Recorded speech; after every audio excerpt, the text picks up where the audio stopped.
गई फिर सुबह, क्या हंसी है समा, देखती हूँ जहाँ, गीत गाए हवा, गुनगुनाए फिजा, अर्श से साथ रहा। अस्सलाम वालेकुम Pakistan and good morning Pakistan. कैसे हैं आप लोग? और हमेशा की तरह देती हूँ दुआ, खुश रहें, आबाद रहें, अपनों के साथ रहें, एक दूसरे का ख्याल रखें और ख़ास तौर पे अपने वालिदैन का, जो अल्लाह पाक का बहुत ही कीमती तोहफ़ा। इस दुआ के साथ मैं अपने morning show good morning with सभी का आगाज़ करती हूँ। नाज़रीन, ऑफ कोर्स पूरे पाकिस्तान में एक बेइंतहा एक तकलीफ़ से पाकिस्तान में कहूँगी गुज़र है, लेकिन अफसोस होता है कि सलूशन कोई नहीं है। हम अपनी आंखों से सब कुछ देख रहे हैं। पता नहीं ये कौन सी घड़ी, कौन सा वक्त है जो आज हमें देखना पड़ रहा है। किसकी कोताहियाँ हैं, किसकी आजमाइशें हैं और अल्लाह का अजाब है। क्या हम इसको किस कैटेगरी में रखें, हमें समझ में नहीं आता कि हम क्लासिफिकेशन करते रहें कि ये इसका कसूर है, उस हम लोग ब्लेम डालते रहते हैं एक दूसरे पर ना। तो अभी जाहिर सी बात है कि जो लोग मैं देख रही थी, क्योंकि मैं जिस मौजू पे बात कर रही हूँ वो ऑफ कोर्स मेरा दिल करता है मैं रोज़ बात करूँ। कहते हैं कि सच बोलो तो अल्लाह नाराज़ होता है और झूठ बोलो तो कौन नाराज़ होता है। झूठ बोलो तो अल्लाह नाराज़ होता है और सच बोलो तो आप सब लोग नाराज़ हो जाते हैं। तो बात कुछ इस तरह है कि पूरे पाकिस्तान में एक अजीब सी लहर है और वो है सैलाब के बारे में गुफ्तगू। लेकिन मैं हैरान हूँ कि किसी ने एक बहुत प्यारी बात की थी। मैं किसी को कहते तनकीद बराए इसलाह होनी चाहिए। मेरी बात करने से तो मेरे ख्याल में किसी को प्रॉब्लम नहीं होनी चाहिए, कोई वजह ही होगी और सोशल मीडिया पे क्लियरली दिखाया जाता है।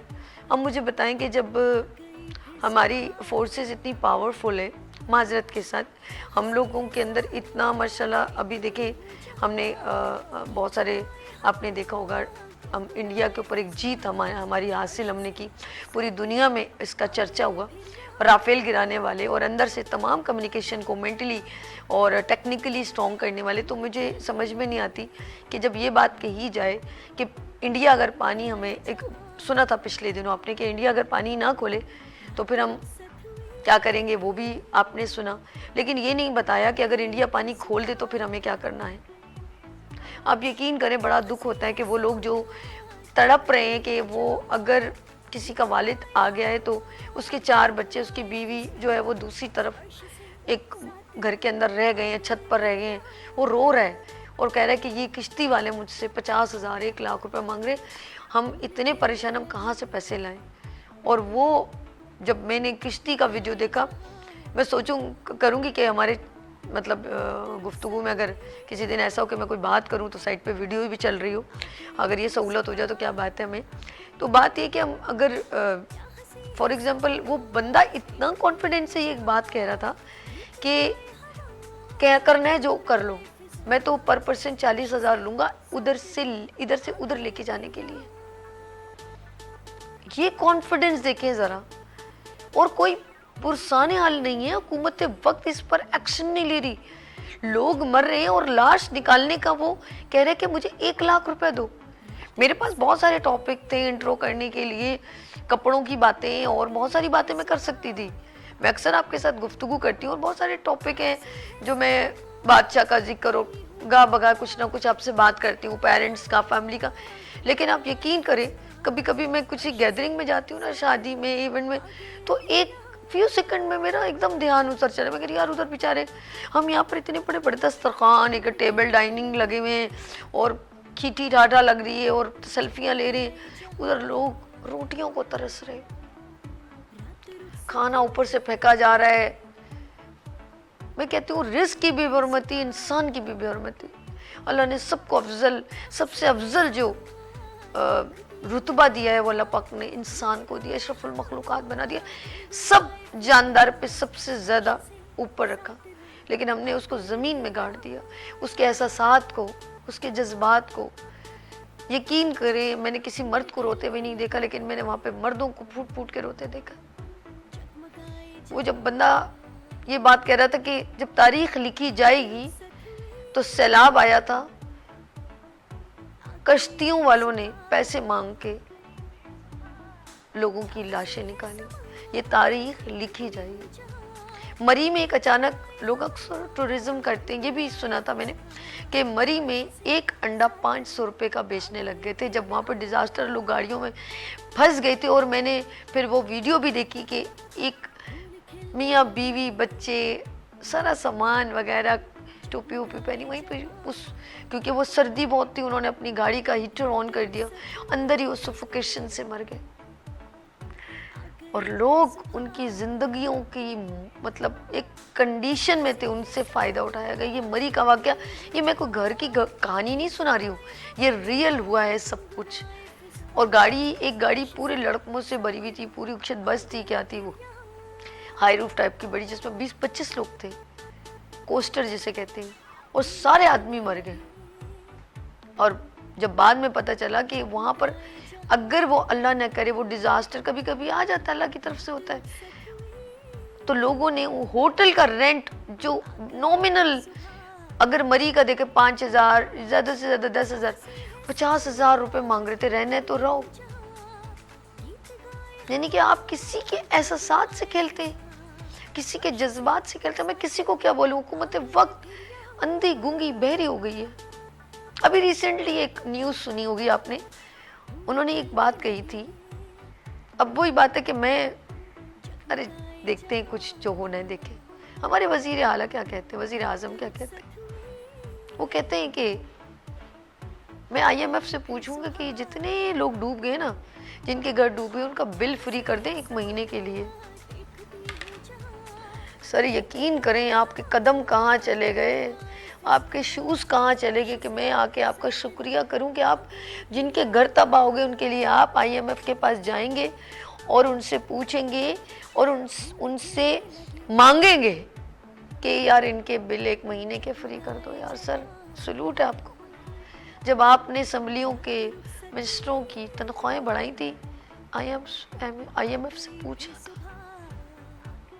कि मैं इसकी 2 लाख से 21 लाख कर दूं, मैं इनकी 5 लाख से 50 लाख कर दूं, पूछा था नहीं ना।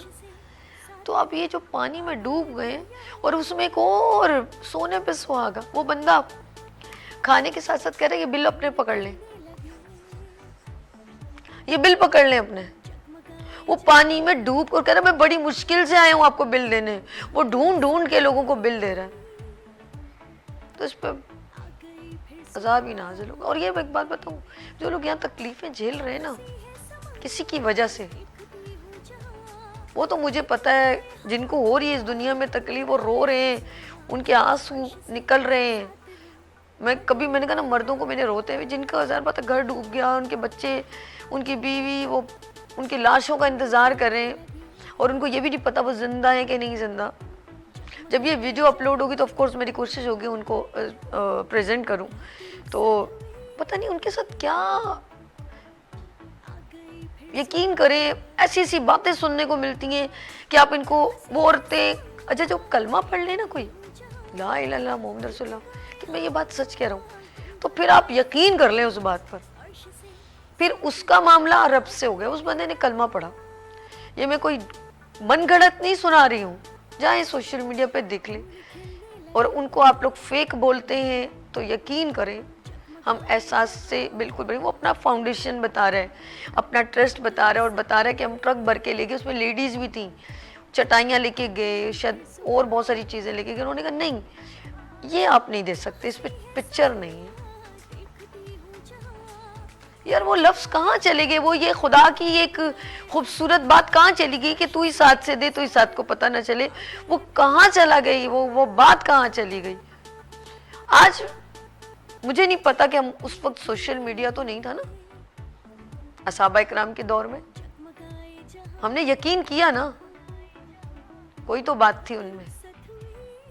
यजीद को हमने नहीं देखा तो हमने उसको भी याद करते, फिरौन को हमने नहीं देखा उसको भी याद करते, लेकिन याद का तरीका जरा डिफरेंट है। हम शदाद को भी याद करते हैं, लिखा जाएगा। अल्लाह ने बहुत हमारे लिए, जब आदम समझो, जब फरिश्तों को, जब आदम अलैहिस्सलाम को क्रिएट किया तो उन्होंने कहा कि जिन्नात पहले थे, ऑफ कोर्स उसके बाद जाहिर सी बात है उन्होंने कहा कि हम आपकी जिन्नात सबसे ज़्यादा वो मखलूक थी जो अल्लाह की इबादत करती थी। उन्होंने कहा कि आप क्यों ये तो फितना फैलाएंगे। तो अल्लाह ने कहा जो मैं जानता हूँ वो तुम नहीं जानते, हम आपकी ज़्यादा इबादत करते हैं और इब्लीस तो सबसे ज़्यादा करता था। उसके पहला क्या नाम था वो जहन से मेरे निकल गया। उसके शुरू में एक नाम अलग था, 2-3 नाम। उसके बाद हमारे पास जब तक पहुंचा तो वो शैतान हो गया। और हमारे अंदर हर वक्त एक बच्चा, एक अच्छा इंसान और एक शैतान रहता है। मैंने देखा कि हमारे जो हुक्मरान हैं गोरे तक बताते हैं कि आप लोग, बल्कि एक गोरे की स्टोरी भी मैंने शेयर की थी, वो आया था, उसने कहा कि ये जो एक डिस्कस होती है ना जब हमारे मिनिस्टरों के साथ जो राजमान होते हैं तो वो सब्स्टिट्यूट पूछते हैं कि क्या है। तो वो कहते हैं कि भाई आप लोग क्या करें, बड़े बड़े जो लोग हैं उनसे जो है ना उन पर बिल लागू करें, जो गरीब तबका है उनसे ना उन पर लागू ना करें। तो उन्होंने उसको रिजेक्ट किया। तो बेचारा उसने कहा इस मुल्क का कुछ नहीं हो सकता, वो चला गया यहाँ से। लेट्स सी नाजरीन, आपसे बहुत सारी बातें करेंगे। ऑफ कोर्स अभी ब्रेक नहीं है, आप देखें लाइट्स ऑफ पाकिस्तान, क्योंकि हमारे मेहमान हमारे साथ अभी ज्वाइन करेंगे और वो बताएंगे कि हमारे पाकिस्तान का रेवेन्यू कहाँ जा रहा है, मईशत कहाँ जा रही है, सैलाब जो है उसने कितना तबाही मचाई, क्योंकि सारी फसलें, किसान जिनको हम इज्जत ही नहीं देते, मैं सच कह रही हूँ, उनकी भावनाएं, उनके एहसासात को समझते ही नहीं है। उनकी बोई हुई जो महीनों तक वो बेचारे अपनी नींदें सुबह सुबह उठ के कुर्बानी, उनकी बोई फसलें हम सुबह जो हर चीज़ खाने से शुरू होती, खा जाऊँ ये भी खा जाऊँ, मैं तो करी पूरा पाकिस्तान खा जाऊँ तब भी आप लोगों को हजम नहीं होगा, क्योंकि आप लोगों ने हाजमुला खा लेना उसके बाद, और वो है IMF। टक टक टक लेते हैं यहाँ पर ब्रेक, और मिलते ब्रेक के बाद no no no no no break, no break. देखिए आप लाइट्स ऑफ पाकिस्तान कंटिन्यू रहेगा, क्योंकि ये सब्जेक्ट मैंने इसीलिए कनेक्ट किया था आपके साथ, क्योंकि हम बात करेंगे पाकिस्तान की स्टॉक तो बहुत हाई जा रही है, साला महंगाई बढ़ती जा रही है, ये कौन सा फेक सिस्टम है जो मुझे समझ में नहीं आ रहा। लेट्स सी समझते हैं और आपको समझाते हैं। तो आप देखें लाइट्स ऑफ पाकिस्तान विद अर्श के साथ। Listen, babe, every time I see you, I get a bad vibe. And it's someone else, see your stupid ass, and I know you try to be that.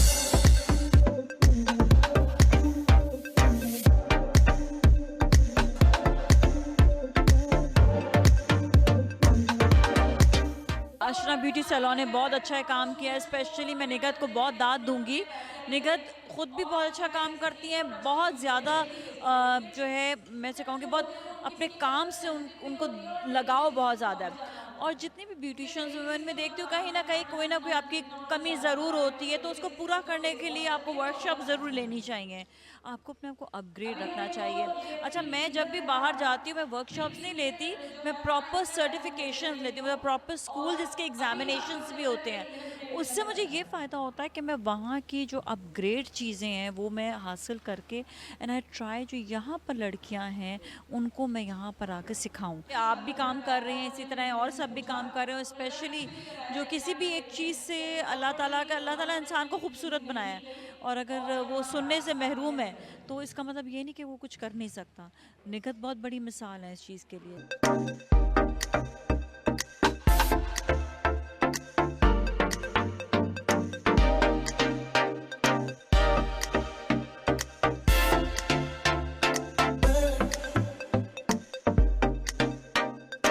Listen, babe, every time I see you, I get a bad vibe. And it's someone else, see your stupid ass, and I know you try to be that.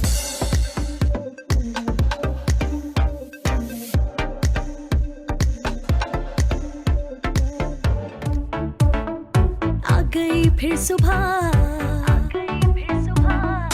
क्या हंसी है समा, देखती हूँ जहाँ, गीत गाए हवा, गुनगुनाए फिजा, अर्श से सात रंग। आ गई फिर सुबह, क्या हंसी है समा, देखती हूँ जहाँ, गीत गाए हवा, गुनगुनाए फिजा, अर्श से सात रंग।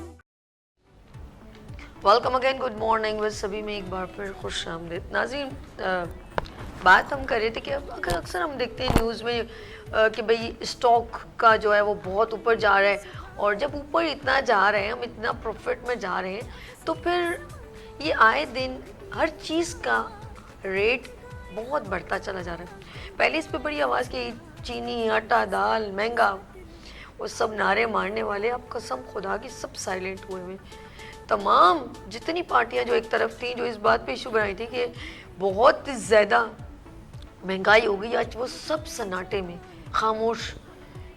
लेट्स सी, ऑफ कोर्स बात करेंगे, हमारा हक बनता है, हम बड़े तरीके से बात करेंगे। ये दिस कॉल टू जमहूरियत, अगर इसको आप समझें तो हम इस वक्त हमारे साथ मौजूद है sales professional, senior educationist, motivational speaker Shan Qamar साहब। अस्सलाम वालेकुम। वालेकुम अस्सलाम। शान कैसे हो आप? ठीक हो? मैं ठीक हूँ, आप कैसी हैं? सर बहुत सेंसिटिव इश्यूज पे बात करेंगे। बहुत शुक्रिया आप तशरीफ़ लाए। और जी इनके बिल्कुल हमारे साथ राइट हैंड पे तशरीफ़ रखते हैं तहसीन इस्लाम इनका नाम है, और डिजिटल EMB के ऑनर हैं। और आज ये ऑफ कोर्स जिस मौजू पे हमने इनको बुलाया वो है हमारे पाकिस्तान इस वक्त किस कंडीशन में। तो थैंक यू सो मच तहसीन इस्लाम, आप तशरीफ लाए, थैंक यू सो मच। अच्छा जी आगे चलते हैं। सबसे पहले मैं थोड़ा सा, क्योंकि मैं तो बता चुकी हूँ, तो ऑफ कोर्स मैं चाहूँगी शान के पास चलते हैं। शान ज़रा बताएं कि हम लोग, हमारे आगे कौन सा एक ब्लैंक, एक ऐसा पर्दा लगाया हुआ है कि हमको कुछ नज़र नहीं आ रहा कि बिहाइंड क्या चल रहा है और बोला क्या जा रहा है, कहाँ क्या जा रहा है। मुझे तो ये बिल्कुल उस तरह लग रहा है कि तुसी मैनू वोट दे दो, अगली बार जो है ना, जो 70 साल में नहीं वो मैं अब करके दिखा दूंगा। ये एक पहला ऑप्शन। दूसरा IMF, हमारे दिल पे मूंग डल रहा है, हमारे पास कोई सब्स्टिट्यूट नहीं है। थर्ड इशू, पानी जब भी आता है हमारा पाकिस्तान डूब जाता है। तो ये पानी कब कब आता है, ये मुझे लग रहा है कि ये पहली बार तो नहीं हुआ, तो ये कितने सालों से आ रहा है। तो I have any substitute? Shan over to you. Thank you very much ma'am, आपने एक दफ़ा फिर इनवाइट किया, और आज के हालात हमारे सबके सामने। और पहले जैसे मीडिया सिर्फ हमारे पास एक टेलीविज़न होता था PTV के नाम से जी, अब हमारे पास नहीं होता है सर, होता था नहीं कहे, मतलब हमारे पास वो कम्युनिकेशन मीडियम्स नहीं थे जो आज के दौर में अवेलेबल हैं। हम लोग मोबाइल्स और पे हर वक्त आप देख रहे होते हैं, मुख्तलिफ चैनल्स भी, रिपोर्ट्स भी, तो लोगों के पास जो अवेयरनेस है वो बढ़ चुकी है। तो आपका जो पुराना फार्मूला है वो इस वक्त नहीं चल पाएगा, क्योंकि लोग सब जानते हैं कि भाई असल हकीकत क्या है, और जो हमारे पास सस्टेनेबल चीज़ें हैं करने की, जो काम करने के हैं, वो किस तरीके से हम अपनी एनवायरनमेंट को प्रोटेक्ट कर सकते हैं और किस तरीके से हम अपने बिज़नेस को भी सस्टेनेबल बना सकते हैं। हमारे पास सॉल्यूशंस मौजूद हैं, और हमारे नौजवान नस्ल जो है वो इस चीज़ से आगाह है, और वो सारी चीज़ों को ऑब्जर्व कर। अब जब आए थे तो आपने मुझे कहा कि समझ नहीं आता कि स्टॉक तो बहुत अच्छा है लेकिन हर चीज़ की कीमतें बढ़ रही है। तो सर ये कौन सा फेक पर्दा है जो समझ मुझे नहीं आ रहा, बताएं ना सर। पेट्रोल की कीमत आए दिन बढ़ती है, ऐसा क्यों है जब हम इतने अच्छे उस पर चल रहे हैं? तो या तो वहाँ क्लियर कर दें कि हम सही घाटे में। देखें, कंपनीज तो अपना प्रॉफिट बना लेती है ना, आपने टैक्स अगर बढ़ाना है तो वो at the end of the day consumer नहीं उसको पे करना है। आपने रोज़ाना नाश्ता करना है और फिर खाना भी खाना है, तो वो जो भी आपने फिर अपना पेट काट कर अपने बच्चों के लिए और अब जो सिचुएशन है, जो सब फसलें तब हो गई, अब क्या गंदम, गन्ना, चावल, ये सब जो मेन चीज़ें तो यही है हमारी। अब जी जी, अभी तो हमारे पास उस चीज़ की, चूँकि हमारे पास जो ज़ख़ीरा अंदोज़ हैं उन लोगों ने पहले ही कीमतें बढ़ा दी हैं। अभी शॉर्टेज रियल मानों में हुई नहीं है, लेकिन उन्होंने प्राइजेस इंतजार कर, जी जी, प्राइस इंक्रीज उन्होंने कर दिया है, और इस चीज़ का इंतज़ार नहीं किया कि हमारे पास शॉर्टेज होगी और फिर हम इसके ऊपर जाएंगे। उन्होंने अभी से वो सारे रेट्स कर दिए हैं, और थोड़े अरसे के बाद और कीमतों का तूफान आप देखेंगे। अच्छा, एक और तूफान आएगा? जी जी बिल्कुल। अभी तो ये थोड़ी थोड़ी हल्की हल्की झपेटें, क्या बोलते हैं, झक्कड़ पकड़ है, थोड़ी सी पकड़ है जी। और क्योंकि देखें, रेगुलेशन जब तक हम लोग इन्फोर्स नहीं करेंगे, गवर्नमेंट स्टेप्स नहीं लेगी कि आवाम की मुफाद में रहते हुए, गवर्नमेंट जो है वो अपने एक रेट लिस्ट देती है जिसको इंश्योर करना होता है। शायद एक बात बता, मुझे लग रहा है हमारे मुल्क की इंडिया ने साइलेंट किलिंग की है। एग्जैक्टली। उसने पानी के जरिए साइलेंट किलिंग नहीं की कि इनको मीशत के तौर पे तबाह किया जाए, इस तरह नहीं तबाह हो रहे तो इनको देखिए, इस तरह आपस में लड़ लड़ के साला मर जाए। इसको कहते हैं नाच ना जाने आंगन टेढ़ा। मतलब ये है कि हम अपने काम नहीं करें और ब्लेम दूसरे के ऊपर डाल दें, तो ये कब तक करेंगे हम? देखें नहीं, पहली बार तो नहीं हुआ ना, देखें पानी तो वो छोड़ते रहते हैं। अभी पानी तो छोड़ते रहते बात हैं। पानी की नहीं है, पूरी एक मुझे बताएंगे यार, एक पूरा घर तबाह हो गया, उसका मवेशी चले गए, उसकी फसल, उसका कम्युनिकेशन हमारे साथ है सर, ऐसा नहीं, हम उसको डिनाई नहीं कर सकते। शहरियों के साथ या जहाँ पर हम लोग सब ऑफ कोर्स अवाम है, हमारे साथ एक किसान का ताल्लुक है ना, लेकिन वो खुशहाल नहीं होगा तो कैसे वो हमारे लिए बेहतर कर सकते? बिल्कुल, देखें हमारे जो किसान हैं उनको भी चाहिए कि उनको मालूम है कि हर साल सैलाब आता है, उसके ऊपर क्या तो अपना measures खेत हैं। अपने सर पे रख लें। मैं एक बड़ी अच्छी खातून है यास्मीन लारी, उनके पास बैठा हुआ था, उन्होंने मुझे बताया कि मैंने उनको बताया कि हम लोग एक एनजीओ के साथ काम कर रहे हैं और हमने लास्ट टाइम जब सैलाब आया था तो बहुत सारे घर बनाए थे, तो उन्होंने मुझे कहा कि किसी एनजीओ को पैसे देने की ज़रूरत नहीं है। ओह, ये जो सस्टेनेबल घर हैं जो सैलाब की वजह से बच जाते हैं, ये लोग वो खुद बना सकते हैं, लेकिन चूंकि मतलब पूरी कौम को हमने इस चीज़ के लिए तैयार कर दिया जहनी तौर पर कि भाई हम इस चीज़ का इंतज़ार करते हैं कि हमारे पास कोई मुसीबत आए तो और लोग हमें इमदाद दें, तो ये एक पूरा माइंडसेट जो है वो चेंज करने की ज़रूरत है और हमें अपने ऊपर रिलाई करना चाहिए और इस माइंडसेट से निकलना चाहिए कि कोई हमारी मदद करेगा। खुदा ने आज तक उस कौम की हालत नहीं बदली, ना हो जिसको ख्याल खुद अपनी हालत बदल। हाय हाय, मेरी तो तरह ये वाली बहुत जैसी ज़रूरी अवाम वैसे हुक्मरान जी। हम पर मुसल्लत कीजिएंगे, मेरे अल्फाज नहीं है भाई, ये बड़ी किताब में लिखे हुए। अच्छा जी, हम चलते हैं, हमारे पास तहसीन इस्लाम आज पहली बार हमारे मॉर्निंग शो को ज्वाइन किया। सर ऑफ कोर्स इफेक्ट हमारी मईशत पे पड़ता है जब ये तमाम डिजास्टर हमें फेस करने होते हैं, क्या कहेंगे आप?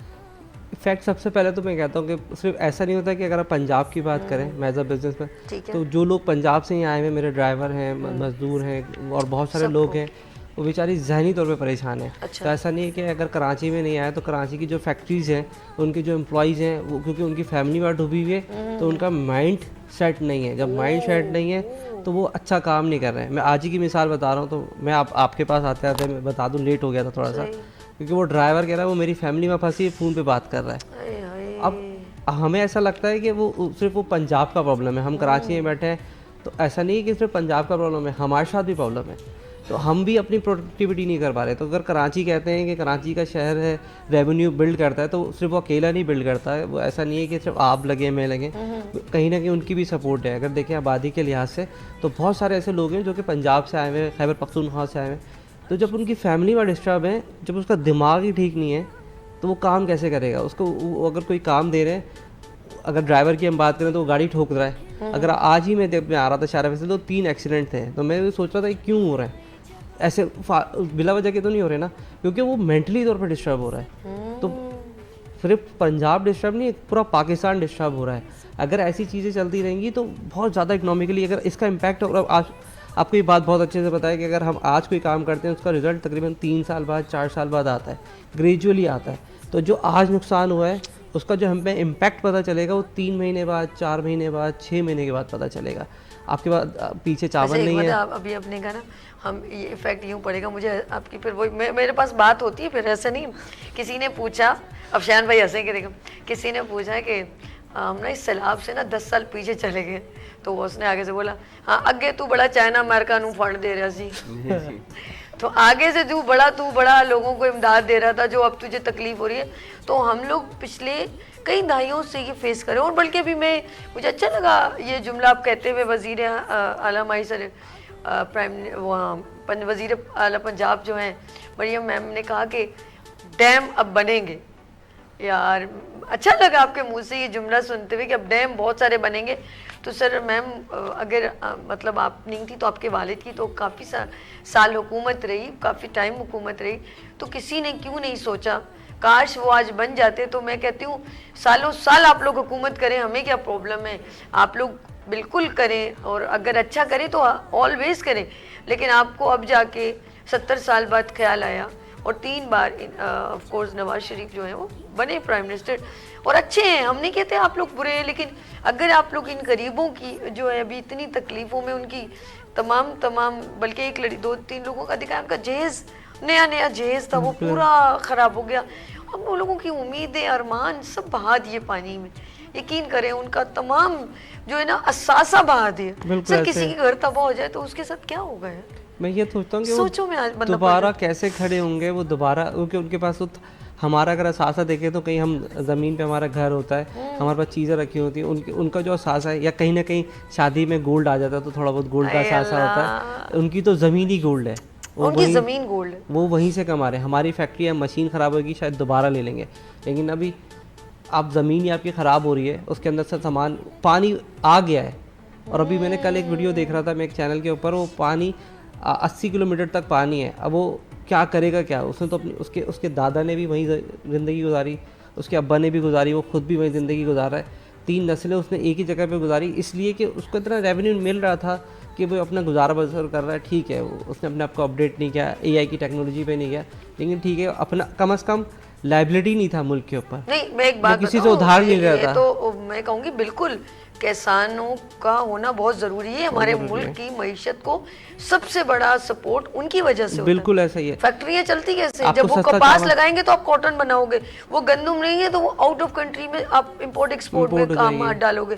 तो मैं कहती हूँ किसान तो सबसे फ्रंट पर पाकिस्तान, बल्कि किसी मुल्क का भी फार्मर सबसे आगे। उनको तो बल्कि जैसे हम अगर हम देखें AI की बात करते हैं, हम उनको जाके एजुकेट नहीं कर रहे। अगर वही किसान, अगर उनको भी हम एजुकेट करें, उनको अपडेट करें, तो शायद वो इस सिचुएशन से भी निकल सकते थे। हमें उनको एजुकेट भी करने की ज़रूरत है। सबसे पहले तो हम एजुकेशन से पहले अगर बात करें, क्योंकि AI टेक्नोलॉजी से हम इसको इम्प्रूव कर सकते हैं। बिल्कुल ऐसे। अभी हमारे पास एक कॉम्पिटिटिव एडवांटेज है, जो मैं कहता हूँ कि अगर गवर्नमेंट और इदारे अगर उसको सही से उनको एजुकेट करें, जैसे अगर आपने भी देखा होगा कि पहले आप कंटेंट लिखती थी तो आपको खुद मैनुअली लिखना पड़ता था, और अब क्या करते हैं, आपको AI लिख के दे देता है। तो इसी तरह से अगर आप उनको कुछ टेक्नोलॉजी प्रोवाइड करें, कुछ चाइना से उनको कुछ सिस्टम ऐसे ला के दिए जाए कि वो अपने आप को इम्प्रूव करें, तो हमारी प्रोडक्शन इम्प्रूव हो सकती है। बिल्कुल ऐसे ही। मैं शान एक छोटी सी ब्रेक लेती हूँ। शहजाद भाई एक छोटी सी लेते हैं ब्रेक। नाज़रीन, आप लोगों ने कहीं जाना, अगर कोई क्वेश्चन करना चाहे तो नंबर स्क्रीन पर मेंशन हो रहे, तो आप यहाँ पर लेंगे छोटी सी ब्रेक और मिलते हैं ब्रेक के बाद। देखते रहिए मॉर्निंग शो सभी के साथ। आ गई फिर सुबह, क्या हंसी है समा, देखती हूँ जहाँ, गीत गाए हवा, गुनगुनाए फिजा, अर्श से साथ रहो। आ गई फिर सुबह, क्या हंसी है समा, देखती हूँ जहाँ, गीत गाए हवा, गुनगुनाए फिजा, अर्श से साथ रहो। एक बार फिर खुश आमदीद। आप देख रहे हैं live morning show. Good morning with सभी नाज़रीन। प्रोफेशनली काम और अनप्रोफेशनली काम हमारे मुल्क का ये अलमिया है कि चाचा, मामा, पुप्पी सब राजमान हो जाते हैं, चाहे नॉलेज हो ना हो। और हमारे पास ये चले, हमें वो भी ऑब्जेक्शन नहीं है, अरे काम तो सही करके दिखाए ना। गवर्नमेंट में एक अजब सा एक अलमिया है कि आप देखें जी, वो हम लोगों पर कई सालों से, चले मैं नहीं बोलती, चले मैं अपने चलती हूँ अपने गेस्ट की तरफ। सर एक बार फिर आप दोनों को कुछ, सर कोई प्रॉब्लम नहीं है, चले कोई भी आए, काम तो सही करें ना। क्या कहते हैं आप हमारी गवर्नमेंट में जी, वो अब्बा अम्मी, फिर उनकी बेटी, फिर उनका कज़न, फिर उनका चाचा, फिर उनका मामा, ये सारा ये रिलेशन क्या हम कई नस्लों से भुगत नहीं रहे और सोल्यूशन कोई भी नहीं है? आप क्या कहेंगे? बिल्कुल, ये जो मौरूसी सियासत है और जिसका आपने तस्करा किया, हम लोग यही समझते हैं कि हमारे ख़ानदान के अलावा किसी के अंदर ये पोटेंशियल नहीं है कि वो कोई काम कर सके। और बेसिकली बेनिफिशरीज होते हैं, वो चाहते हैं कि हमने किसी और को अगर ये पोजीशन दे दी तो सारा पैसा जो है, सारा माल दूसरी तरफ चल राज खुल जाएगा, जाएंगे। राज भी खुल जाएंगे, और दूसरा जितना भी उनका जो फाइनेंशियल गेन्स हैं वो नहीं मिलेंगे उनको। तो जो टीम वर्क है ना, वो इसमें बड़ा ज़रूरी है। काउंट करता है, बहुत ज़्यादा, बहुत। उसमें तो फिर सारे रिश्तेदार वगैरह सबको इनकी अच्छा, एक टीम वर्क वो होता है, एक टीम वर्क वो होता है, समझ रहे हैं ना? ये इसमें भी ज़रूरी है, क्योंकि अगर वो नहीं होगा तो फिर हम लोग उस तरफ चले जाएंगे कि हम लोग, हो सकता है कि पाकिस्तान के लिए कुछ बेटरमेंट आ जाए, तो वो नहीं, क्योंकि वो चाहते हैं कि हमारे पर्सनल गेन्स हों और पर्सनल मफादात जब तक इंसान को रहते हैं। तो जबकि आप रोज़ देखते हैं कि हमने देखा है अभी ख़ास तौर पर कि लोगों को नेचुरल डेथ्स भी बहुत ज़्यादा हो रही हैं, एज लाइफ स्पैन भी छोटा हो गया है, लेकिन हम लोग दफना भी रहे होते हैं किसी को कब्रिस्तान में, तो हम लोग ये चीज़ भूल जाते हैं कि हमने भी मरना है। तो जब तक हमारे पास ये ग्रेडीनेस, ये लालच, ये हसद और ये कीना नहीं जाएगा, और बिनहासिल कौम हमें चेंज होने की ज़रूरत है। और हम क्योंकि बहुत लिमिटेड टाइम के लिए इस दुनिया में हैं, जो भी अच्छे काम कर जाएंगे तो हम अल्लाह ताला की खुशनुदी भी हासिल कर लेंगे और आगे भी हमें फ़ायदा होगा। Okay good. अच्छा, मैं तहसील के पास सर चलती हूँ। सर ये बताएं, EMV आप लेके चल रहे हो ऑफ कोर्स ब्रांड को, पाकिस्तान के अंदर बहुत कैपेबिलिटी है, बहुत टैलेंट है, और of course made in Pakistan आपने नाम सुना होगा। एक निकला, एक ह्यूज करके ये वर्ड निकला, और सब ने अपने इस वर्ड का बेहतरीन इस्तेमाल किया। बल्कि बी प्रैक्टिकल एंटरप्रेन्योर वुमेन्स हो या कुछ भी, अगर लोगों ने अपने तई बहुत सारे प्रोडक्ट को लॉन्च किया, एक मिला, एक इनकरेजमेंट मिली, तो लोगों ने प्रोडक्ट लॉन्च किया और अब लोग ऑन सेल्फ वर्क कर रहे हैं। तो मुझे एक बात बताइए कि पहले ये होता था कि दूसरे कंट्रीज़ के भी जो है ब्रांड्स को बहुत ह्यूज एक रिस्पेक्ट और मैं कहूँगी उनको माइलेज मिलती थी, लेकिन अब पाकिस्तान में बट कैपेबिलिटी, लेकिन अभी भी मैं सच कहूँ गवर्नमेंट अपने टैलेंट को उस सतह पर माइलेज नहीं दे रही। ओवर टू यू, ऐसा है कि नहीं? बिल्कुल ऐसा ही है। बहुत सारे लोग मेरे पास आते हैं, मैं क्योंकि एंटरप्रेन्योर बिजनेस क्लब का जितने भी एंटरप्रेन्योर हैं मेरे पास 400 प्लस हैं, तो बेचारे वो बहुत अच्छी अच्छी प्रोडक्ट्स बना रहे हैं और बड़ा अच्छा काम कर रहे हैं। इवन उनके और रिसोर्सेज नहीं होती, वो गांव जाते हैं, जाते जड़ी बूटियाँ उठा रहे हैं और वहाँ ला रहे हैं। अब वो एक टेक पाकिस्तान तक जाते हैं, उसके बाद वो एक्सीलरेट नहीं कर पा रहे। उसकी वजह ये कि सबसे बड़ा चैलेंज आ जाता है उसके बाद रिसोर्सेज का, कॉस्ट ऑफ डूइंग। अगर वो एक ऑफिस खोलेगा तो सबसे पहले तो उसको टेंशन हो जाएगी कि बिजली का बिल भरना है। सही है, ऐसी टेंशन। वो फिर वो रेंटल तो शायद उसको थोड़ा बहुत एक फिक्स कॉस्ट होती है, वो मैनेज होता है कि 18,000 देने, 20,000 देने, लाख देने, वटेवर। लेकिन बिजली के बिल में अगर उसने AC लगा लिया तो उसको अगले दिन ये SME से, ये छोटे स्मॉल बिजनेस को वर्क करना बड़ा मुश्किल है। कॉस्ट ऑफ डूइंग कहते हैं ना उसका, वो सबसे पहले साइकोलॉजिकली मर जाएगा। तो उसको मैं ये कहता हूँ कि सबसे पहले उनको इन चीज़ों से बनाया जाए, एक हब बनाया जाए जाके वो आगे, जैसे अगर हम US में बात करें तो टेक की एक जगह बनी हुई है, सिलिकॉन वैली बनी है। उनको ये परेशानी नहीं होती कि अगले दिन बिजली का बिल भरना है, गैस का बिल भरना है, टेलीफोन का बिल भरना है, और रास्ते में अगर बारिश हो गई तो मैं जाऊँगा कैसे ऑफिस में। बिल्कुल ऐसे ही। तो उनको एक जगह प्रोवाइड कर देती है। अभी इंडिया के अंदर भी हो गया, ये सिंगापुर के अंदर भी हो गया। तो मुझे भी ऐसा लगता है कि एक ऐसा हमें पार्क बना देना चाहिए, एक ऐसी जगह होनी चाहिए जहाँ उनको आके सपोर्ट की जाए। जब तक उनकी, मैं कहता हूँ कि सबसे पहले स्टार्ट जो होती है ना, तरक्की होती है, वो जहन से शुरू होती है। आदमी फिजिकली तो मेंटेन है ही, अल्हम्दुलिल्लाह हमारे कौम बहुत स्मार्ट है, फिट है। वो आजकल थोड़ी बहुत तोने ज़रूर आ रही हैं हमारी, क्योंकि वॉक नहीं कर रहे हैं, लेकिन स्मार्ट जरूर। शान ये आपकी तरफ इन्होंने टारगेट किया। तो हम थोड़ी, हमारी देखिए कोशिश तो है, लेकिन वॉक करने की जगह भी नहीं है ना कि बेचारे जाएँ। उनका बेचारे को होता है कि मोबाइल ना चल जाए हमारे रास्ते से। तो वो अच्छी प्रोडक्ट्स भी बना रहे हैं, अच्छा काम भी कर रहे हैं, लेकिन ग्रोथ करने के एक्सेलरेटेड ऑप्शन नहीं मिल रहा है। तो आई डू रिक्वेस्ट कि भाई इस तरह का अगर ऑप्शन बन जाए, इसी वजह से। लेकिन मेरे पास 400 से 500 लोगों मैं खुद भी जानता हूँ, क्योंकि मैं एजुकेशन पर्पज़ से बहुत ज़्यादा लोगों कनेक्टेड हूँ, उनकी मैं इवेंट्स कराता हूँ, उनको एक दूसरे के साथ कनेक्ट भी कराता हूँ। सबके साथ जो अगर चैलेंज देखें ना, खौफ किस चीज़ का है? बिजली के बिल का।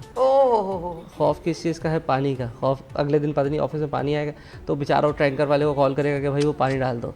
फिर उसको काम करना है, तो अगर चाय बनवानी होगी तो फिर अगर ऑफिस में प्यून भी रख लेगा तो गैस नहीं होगी, अगर कोई गैस की रिसोर्सेज हैं। फिर वो चैलेंजेस आसपास की जो सिक्योरिटी मैटर है, क्या लूट ना जाए। तो वो जब तक कॉस्ट ऑफ डूइंग और सिक्योरिटी नहीं दी जाएगी, लेकिन सबसे पहले तो यानी कि हम लोग मेंटली, मुझे लग रहा है हम लोग स्ट्रेस में और मेंटली एक बोझ है, जो जिसे एक्स्ट्रा बोझ कहते हैं, वो इधर से निकलने की कोशिश करता है।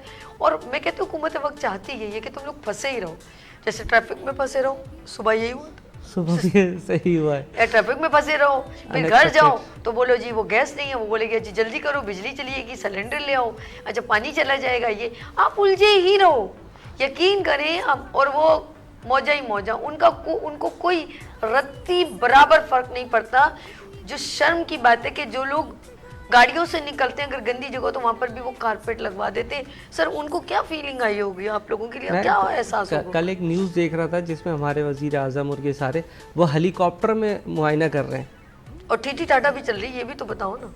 वो भी मैं देखा वीडियो। देखा आपने? देखी? जी जी जी जी, मेरा ख्याल है सबने देखी। अल्हम्दुलिल्लाह मैं सारी न्यूज़ अपडेट बड़े शौक तो मैंने बोला इनका तो ये गोल्डन टाइम शुरू हो गया, इसका मतलब है। अगर आप जहाज़ लेके निकलेंगे, हेलीकॉप्टर लेके निकलेंगे तो लोग सवाल करेंगे ना भाई क्यों लेके निकले। तो अब वो उनके पास, मैं तो कहता हूँ शायद उनके पास गोल्डन अपॉर्चुनिटी मिल गई है जिसकी वजह से वो अब आराम से घूम रहे, खा रहे, हवा हेलीकॉप्टर में यकीन मजे कर करें रहे। इस वक्त जिस सिचुएशन है, ये पता क्या है, हम क्यों सैलाब की बात करें, क्यों, क्योंकि ये सारी communication relevant to our economic situation. हम इधर इधर तक फंस गए। हमारा एक एक बच्चा हजारों रुपए का, लाखों रुपए का मकरूज है। जो इस वक्त मौजूद है वो बच्चा, और जो आने वाला है वो भी मकरूज है। यकीन करें वो किस बात की इस प्रॉब्लम को भुगते, लेकिन उसको भुगतना है। मुझे तो लग रहा है कि एक वक्त होगा कि ऑक्सीजन, आप तो बीमारी में जाते हो ना, ऑक्सीजन में लगा के लोग बच्चे घूम रहे होंगे, और वो भी आपको पैसों की अदा करनी पड़ेगी। ये माहौलियात और ये हमारी क्लाइमेट चेंज का रिजल्ट होगा। क्या हम लोग एजुकेटेड नहीं है, या इस दौर के नहीं है, या हम पूरी दुनिया के साथ नहीं चल रहे? हम वॉर, मेंटली वॉर करने के लिए इतने स्ट्रॉन्ग है। तो मैं तो कह रही हूँ पूरी मेरे ख्याल में फोर्सेस इस सैलाब में उतर जाती, क्योंकि हमारी मईशत तबाह हो जाएगी।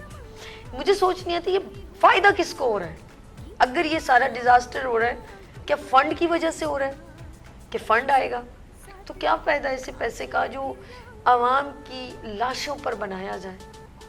ऐसे पैसे का क्या करेंगे आप लोग?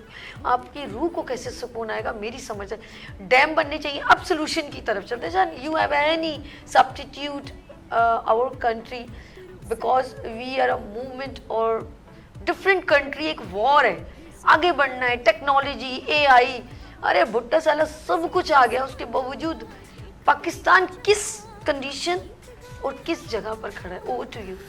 देखिए, मैं डैम की बात रोज़ सुनता हूँ। अभी मैं एक रिसर्च देख रहा था, उसमें उन्होंने बताया कि जहाँ से नहरों का पानी आता है ना, उस जगह को ही अगर कनेक्ट कर दिया जाए जहाँ पर पानी की ज़रूरत है, तो हमें किसी डैम की ज़रूरत नहीं रहेगी।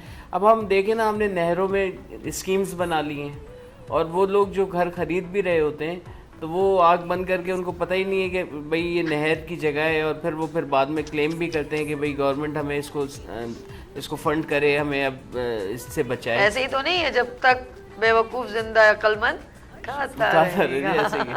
देखें, यही है कि हमें जो नेचर है ना, उसके साथ नहीं लड़ना चाहिए, नेचर को तबाह नहीं करना चाहिए। देख, ग्लोबल वार्मिंग क्या है, अब हीट बढ़ रही है यहाँ पर, अर्थ के ऊपर हीट बढ़ रही है, और हीट बढ़ने का रीज़न क्या है कि हम लोग पोल्यूशन हम बढ़ा रहे हैं, और प्लांटेशन। अब देखें, पौधा कितनी देर में दरख्त बनता है, और जो टिम्बर माफिया है, जैसे वो रातों रात पूरे दरख्त काट देते हैं। वो निकल आए ना सारे, देखा ना, पानी में सब आ गए थे। तो वो इस बारिश ने तो सबके मुंह धो दिए जी, इसीलिए मैं बाहर नहीं निकलती। वाकई में खुल के पूरे पाकिस्तान का आईना हर जगह हुआ, KPK में हुआ, लाहौर में हुआ, अभी सिंध के ऊपर। तो ये सारे बारिशें हुई तो सिंध भी खुल के बाहर आ गया। पानी की जो ड्रेनेज की लाइंस थी, उसको हमने ये जो हमारा जो सीवरेज है उसके साथ मिला दिया है। अब आप ये देखें ना कि ड्रेनेज कैसे होगी, वो भी फुल है, दोनों फुल हैं। जब बारिश होती है तो पूरा फुल हुआ होता है, और वो फिर रिवर्स मारता है। तो इसीलिए 1 घंटा भी बारिश होती है, कराची में पूरा शहर फैसल जो है वो डूब जाता है। और आपको पता है, लाखों लोग यहाँ पर काम कर रहे हैं, बिजनेसेस दे रहे हैं। आप देखें, टैक्स की मद में अरबों रुपया जो है वो गवर्नमेंट रिसीव कर रही है। तो यहाँ पर क्यों नहीं एक जो है वो नाला ये लोग पूरा बना देते हैं, और ये पानी सारा वहाँ चले जाता है। एक प्लानिंग के बगैर कोई शहर सर्वाइव नहीं कर सकता, कोई मुल्क सर्वाइव नहीं कर सकता। हम लोग बगैर प्लानिंग के कैसे काम कर सकते हैं? बिल्कुल सही। Planning, infrastructure very necessary for our country.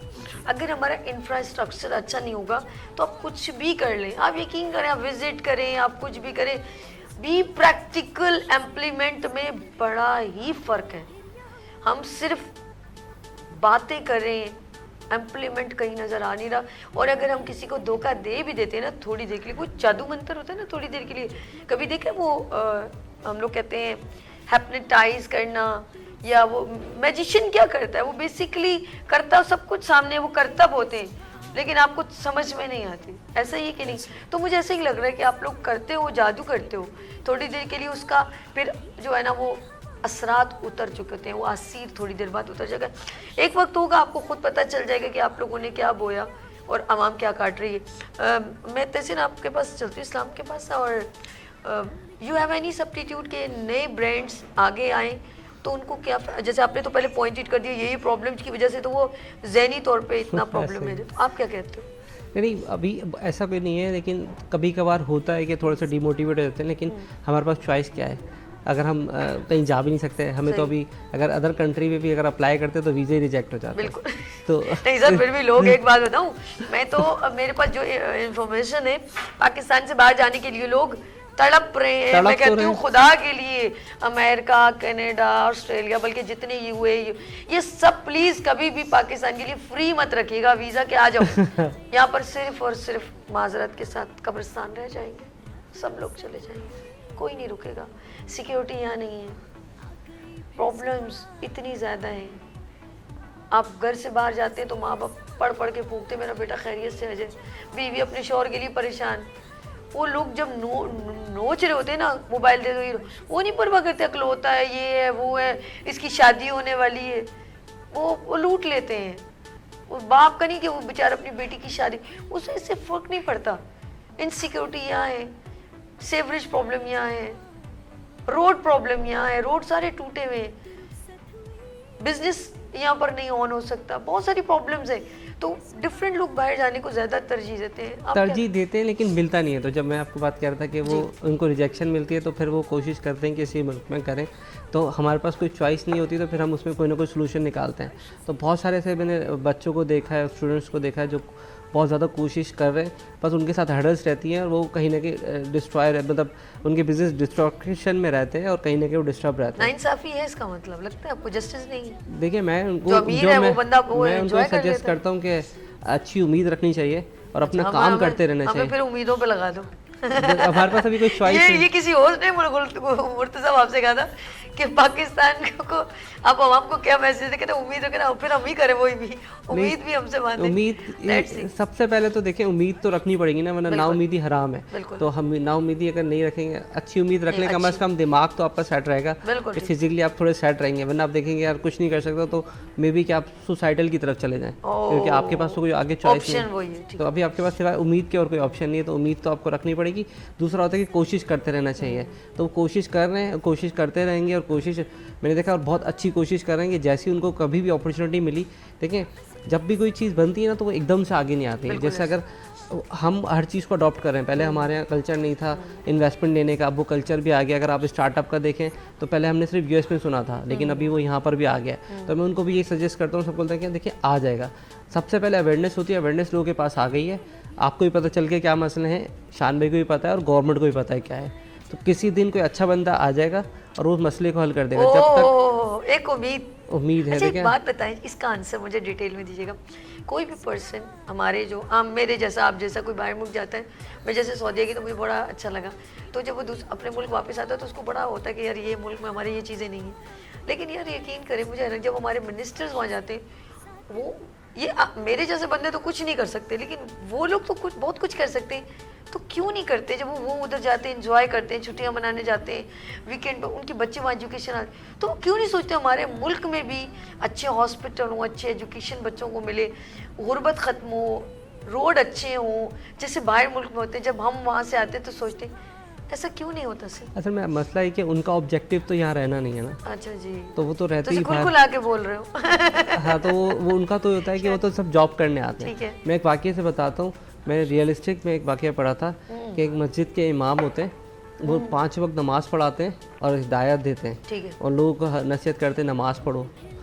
वो कुछ दिनों तक काम करते रहे, 55 के बाद उनकी रिटायरमेंट हो गई। उसके बाद वो दुबई चले गए। लकीली वहाँ का एक मोहल्ले का बंदा भी दुबई चला गया, तो उसने अच्छा वो देखा वहाँ पर वो नमाज नहीं पढ़ा रहे और कोई कारोबार कर रहे हैं। तो कहने लगा भाई आप तो मस्जिद के इमाम थे, तो वहाँ पे आप इमाम थे, यहाँ तो आप कारोबार कर रहे हो, बिजनेस कर रहे हैं। तो लगा वो मेरी जॉब थी। वो कहने लगे मेरी वो जॉब थी, एज अ मस्जिद का इमाम दुबई के अंदर एक बिज़नेस कर रहा था। तो कहने लगा मेरी वो जॉब थी। तो जब आप इमामत को भी ऐसा जॉब समझ के करेंगे और पैसे के लिए करेंगे, जो इतना अच्छा काम है दुनिया के अंदर, तो आपको सिर्फ बात एसोसिएशन करने के लिए कि अल्लाह ताला ने आपको एक खिदमत का मौका दिया है, आपको एक अपॉर्चुनिटी दी है कि आप यहाँ पे आके काम करें, लोगों की मदद करें, जो कि सदका जारी हो। लेकिन अब उसको क्या समझ रहे हैं आप? ये समझ रहे हैं यार अभी पैसा बनाना छोड़ना ही तो हमारा काम है। तो आप पॉइंट समझे, अच्छे काम को अगर आप अच्छी नीयत से करेंगे तो आपकी दुनिया और आखिरत दोनों चली जाएंगी। गुड हो गया, बहुत प्यारी बात की।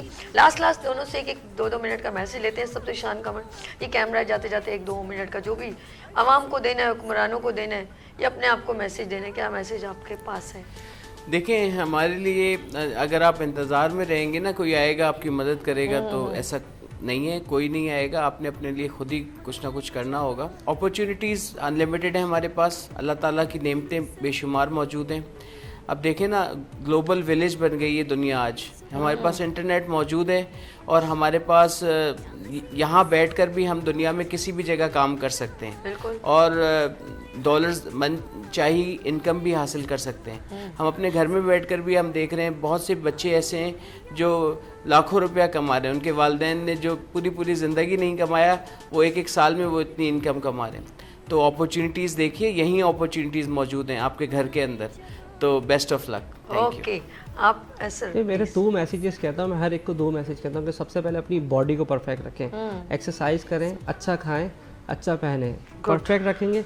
दूसरा, अपने दिमाग को इम्प्रूव करने के लिए कुछ ना कुछ नया सीखते रहें। प्रॉब्लम्स हैं उसके सोल्यूशन ढूंढें, नया सीखें। तो अगर 2 चीज़ पर अगर आप खुद काम करेंगे तो सबसे पहले आप खुद इम्प्रूव हो जाएंगे, तो फिर आप दूसरों को भी इम्प्रूव कर सकते हैं। गुड हो गया नाज़रीन, बहुत ज़बरदस्त। तहसीन इस्लाम, बहुत शुक्रिया, यहाँ आने का बहुत शुक्रिया, बहुत शुक्रिया, आपने अपना कीमती वक्त दिया। नाज़रीन, आप लोगों ने कहीं नहीं जाना, लेते हैं यहाँ पर शॉर्ट ब्रेक और मिलते ब्रेक पर देखते रहिए मॉर्निंग शो सभी के साथ। Thank you. आ गई फिर सुबह, क्या हंसी है समा।